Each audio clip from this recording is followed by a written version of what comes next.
Hi guys! Welcome back to my channel. It's Chloe, here more than La Cuchara.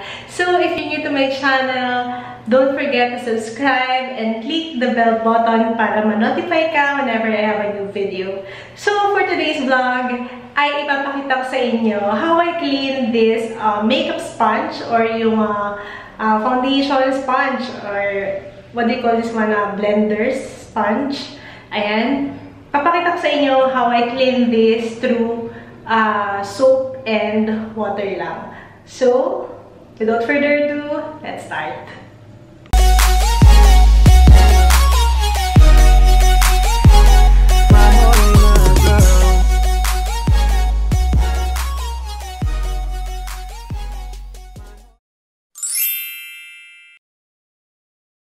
So guys, ito yung yung aking sponge. Ayan, as you can see, madumi siya. So, lilinisin natin to. May hack ako and I will teach you how to clean this using a soap. So, ang kailangan lang natin is this Irish Spring na soap. Original yan. Mabibili naman to sa mga supermarket. So, ito lang yung gagamitin natin. I-wet lang natin yung soap. Tapos, i-wet din natin to. Sponge. As you can see, ayan, hindi pa rin natanggal yung kanyang mga ayan, hindi pa rin siya tanggal. Ayan. So, babasain natin to. Tsaka ito. As you can see, madumi siya.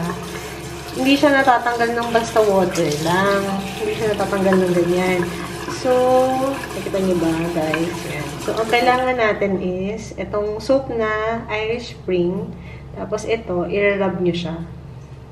Hindi nyo kailangan ng mga makeup remover para matanggal yung dumi dun sa inyong sponge. Nakikita nyo ba yan? Wala na yung kanyang, ayan o. Nakikita nyo ba?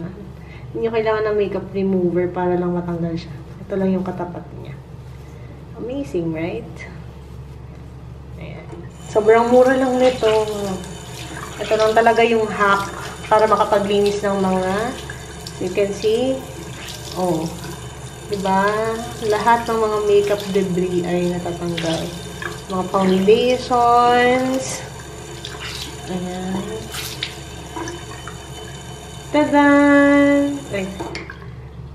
See? Linis na. Amazing.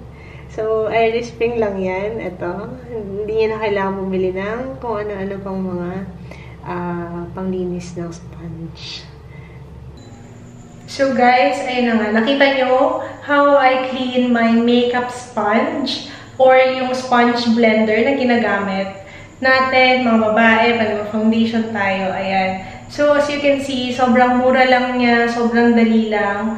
Soap and water lang. So, if you like this video, just give me a thumbs up.